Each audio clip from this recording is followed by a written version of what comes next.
What is going on, everybody? Welcome back to Chuds BBQ. My name is Bradley Robinson, and today I'm very excited to announce this.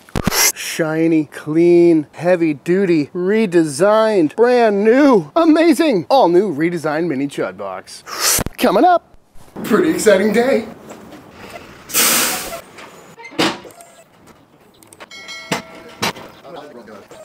And there it is, folks, in all its glory. The all-new Chud box, all nicely wrapped up on a pallet because, yes, the new Chud box is, in fact, freight shippable. And everything you need is right here in this cute little package. And because we wanted to make sure that it was, in fact, freight shippable, we had to do some redesigns, not only for structural reasons, but also some really cool upgrades. And I'm pretty pumped for you to see it. But first, we gotta get this thing unboxed and put together. Woo! And here it is, folks. First look, nice and clean, nice and shiny. I just spun it around for filming and lighting purposes, but open this bad boy up, and inside you will find everything else you need, including the legs, the thermometers, and all sorts of good stuff. Even wrap your brisket in some of this paper.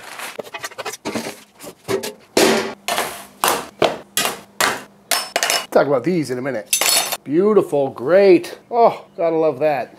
And this is everything that you're gonna find inside of the box. We got 4 legs, looking very nice. Absolutely beautiful construction on there. Little accessory rails over here, 2 beautiful thermometers, this lovely grate, which is probably the best grate I've ever seen because it's not just made out of angle iron. It is one solid piece of metal bent up, then with some expanded tacked on in. This is the new bottom plate. We went for solid on this one instead of some more expanded, just for rigidity and storage reasons. Then on the end, we've got the wheels, and in that box you've got the 4 casters as well as all of the screws and bolts that you're gonna need to put this thing together. Could not be much more simple than that, folks. Oh, so clean. And don't mind this giant firebox right here that may or may not be part of an upcoming build series with this giant tank. How you doing? Anywho, let's get these legs on, shall we?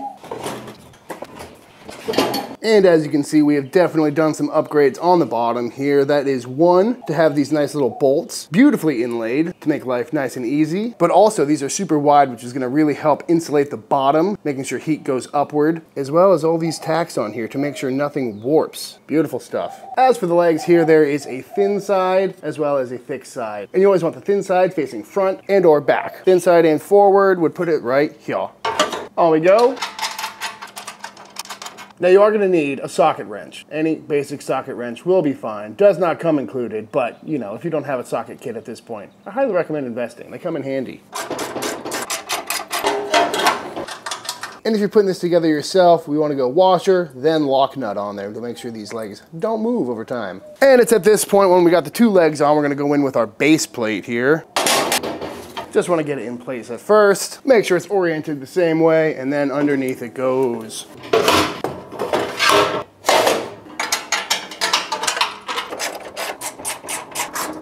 And now, simply enough, we just throw these casters on the end. Grab a caster, grab a bolt. Now this part can be a little bit tricky because you got to get back up in there. But once you get it lined up, real easy. And if you have an extra one of these around, it can definitely come in handy.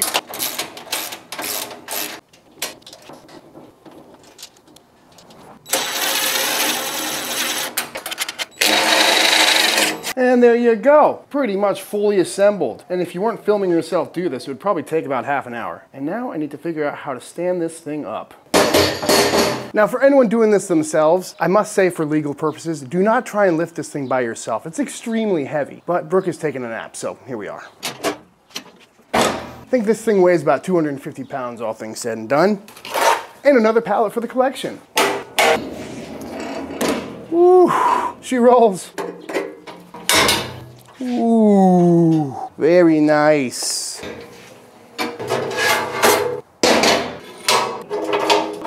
And there she is in all her glory, the all-new bolt-on leg Chud box. Now again, we made the legs removable just for shipping reasons, make it easier to load up, load out. But I suppose you could always take them off if you ever have to move this thing or you want to bring it to a friend's house or something. But other than the removable legs, other notable upgrades include this new overlay door. It's just one solid piece instead of the picture frame design we were doing with the gaskets around. This is just much cleaner and is much less likely to warp. This door is made out of 1/4" steel. The rest of this thing is made out of 3/16. And to be quite honest, it just looks very nice and clean. Of course, we still got the patented Chud notch system here, same style of handle. That's how you regulate airflow. Got some nice knobs right here so that handle doesn't go swinging all over the place. Beautiful tell-true thermometers. We're probably gonna make some custom ones just for the Chud box. And the most obvious upgrade is this new style of lid, which means you have front access to whatever you're cooking. So you can get right in here with a pair of tongs. It makes getting the grate in and out much easier. What I usually do is just hang it like that, dump the charcoal in, and then you can easily slide this right back in. 2 rails on either side to hold the grate as opposed to the full length, just to cut down on weight. And as you can see, these are cut out in the middle because there is a little hole right there. That's right, folks, this thing is now rotisserie compatible. But before we talk about that, other upgrades include some nice bullet hinges, nice and clean. Also, we aimed the bullet hinges in the same direction. So for whatever reason, cleaning or otherwise, if you ever want to remove this door, it just lifts right up. So if a hinge breaks or something, you can easily replace it that way.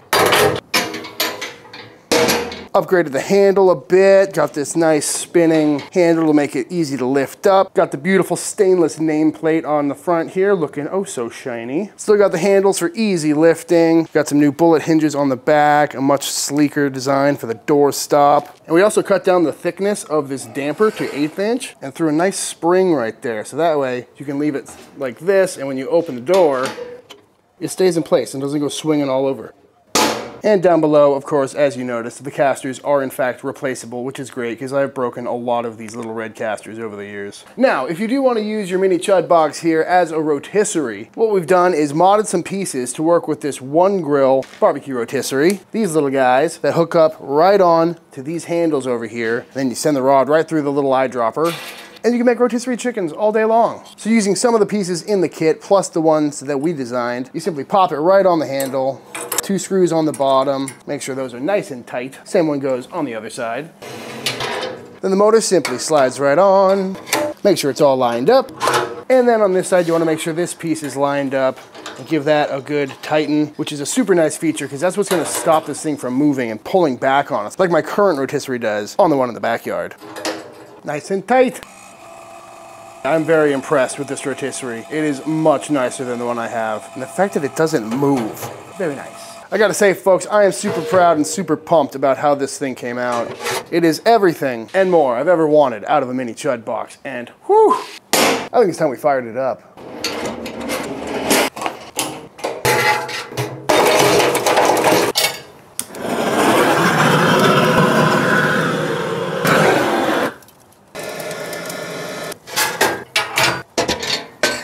You gotta love the first burnout of a new pit. At this point, I'm just gonna get this thing hot. Right now, it's right around 300 degrees. I'm gonna let it bake away for a good long while, just to let the metal expand and contract, make sure all the welds are happy, and just, you know, make sure this thing is used to the fact that it is, in fact, a cooker. All right, here we are the next day. I let this thing burn out all night long last night, at least a good 4 or 5 hours. I got it nice and hot, upward of 500 degrees, mostly because I'm torture testing this one because it's the first one off the production line, but it was cooking like a champ. I threw some little Korean barbecue ribs on there just because I don't like wasting a fire. I did season the inside just with some spray oil, and as you can see, we're starting to build up a real nice seasoning on the inside here. And I got it fired up again today just to continue the burnout process. But at this point, once all the inside is coated and you've burned off any oils or anything like that, this thing is pretty much ready to cook on. But we've got a decision to make. Do we want to keep it silver like this, maybe spray it down every now and then to prevent rust, or do we want to black it out like we would a normal offset? This is the prototype over here. This one I did in fact black out, and I like the way it looks. So I think that's what we're gonna do today for this guy. So I got my blowtorch, I got some boiled linseed oil, and it's time to make a protective coating for this thing. So the first thing I like to do is obviously get it heated up. We're rocking probably 300-400 degrees on here right now. But I'm gonna go ahead and take these thermometers out because we do not want to blast these too hot and mess up the calibration. So first thing I like to do is get this thing nice and hot, and we're just gonna hit this with some water. Now that it's warm, all the pores of the metal are gonna be opened up so we can get a nice little clean down going. Because it's fired up, it dries real quick. Now I'm gonna go ahead and hit this with some mineral spirits just to clean up the steel one last time, because if this thing is nice and clean, it'll season up a lot better. And now that this thing is nice and clean, it's time to add our oil coat. So we need to make sure that this thing is nice and hot. So we're busting out the big boy. This part gets a little loud. This is just an old t-shirt. I'm gonna dip that into the boiled linseed oil and using some nice thick gloves. On sale now at shopchuds.com. We're gonna put on a nice thin layer of this stuff. And please, folks, be careful doing this kind of thing. This is ripping hot. And again, this is a pretty extreme way to season something. Definitely not necessary, but just one way to go about it. Beautiful stuff, nice thin coating. And again, folks, you gotta be careful when dealing with this stuff. That steel's about 400 degrees, so only do this if you're comfortable with it. And you want this nice, shiny blackening effect. Woo! And now just to bake on that layer, I'm gonna hit it with the blowtorch one more time. Can't even see it. Beautiful, nice, shiny top. Oh, and again, this is mostly for looks, but it's also gonna help protect against rust. But I just ran out of propane, so I'm gonna throw in another bottle, and then I'm gonna do the back and the sides to make them look just like this side. It's always a good day when you get a new pit, folks, but also it's kind of sad and a little bit awkward. You've been good to me, old friend. You did everything I needed you to do. We had some good times together, you remember. Don't take it personal. But, ooh, so shiny. Look at that beautiful season on there. I did take one of those painter's sponges and tidy up the old nameplate there to make sure that is nice and shiny. But other than that, looking very nice. We both knew this day was coming, and it's now time for you to take your inevitable place in the Chud box prototype graveyard. Welcome home, buddy. Ooh, you fit so nice. But as you can see, with a little bit of fire and a little bit of grease, you can make this thing look absolutely beautiful. Cleaned out all the ash, very easy to do if you have yourself a flat-headed shovel. And I'm getting kind of hungry. And now for the first test with any new cooker. What temperature will one Chud chimney full of Fogo Charcoal get this pit up to, and for how long? Might as well throw some chicken thighs on there as well. Boop! And of course we gotta have an appetizer. We'll throw some jalapeno poppers on there. And of course, these are all covered in Chud rub. On sale now. Get your Chud chimney, your Chud box, and your Chud rub at shopchuds.com. Oh, damn it. So we're about 20 minutes in, food is on. As you can see, we've got some lovely smoke coming out. That's from all the fat and juices and water and whatnot dripping out of the meat. This thing is holding a solid 300 degrees on both thermometers with one chimney, which is great because that's how I've been advertising it for a while. So I'm glad to see that this one still holds up. 2 hours later and we have dipped down to about 275, 250, and these poppers are definitely ready to go and looking absolutely beautiful. Oh goodness, gotta love a good popper. Don't mind if I do.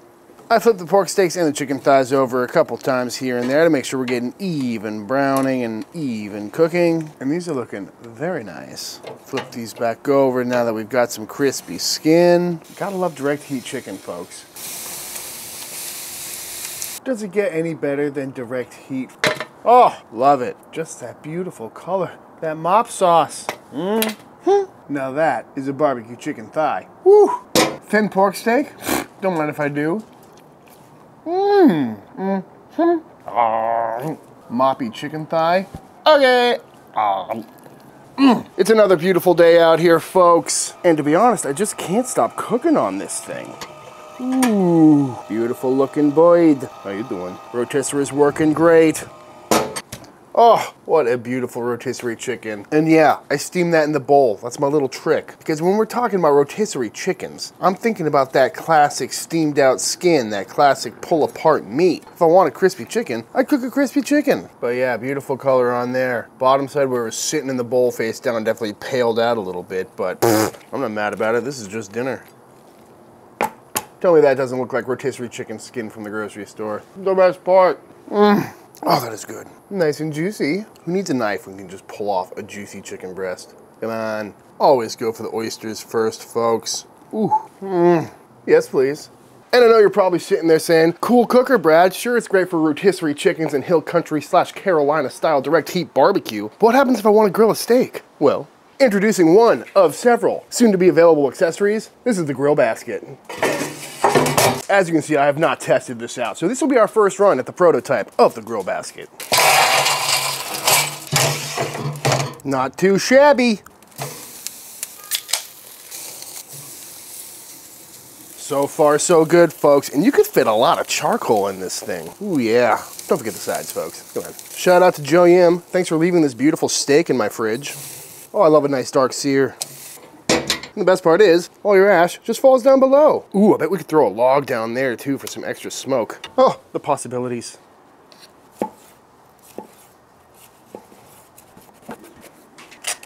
Wow.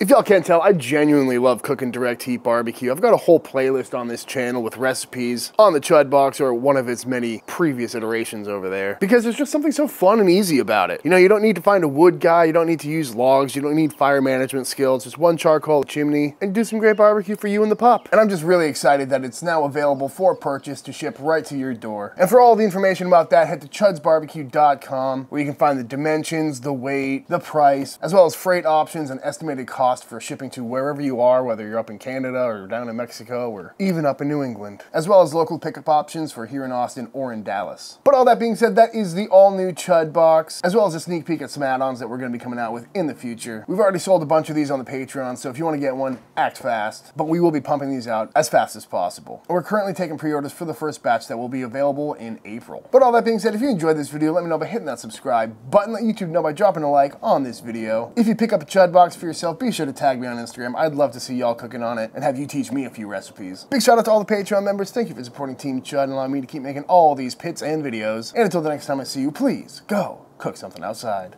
Peace!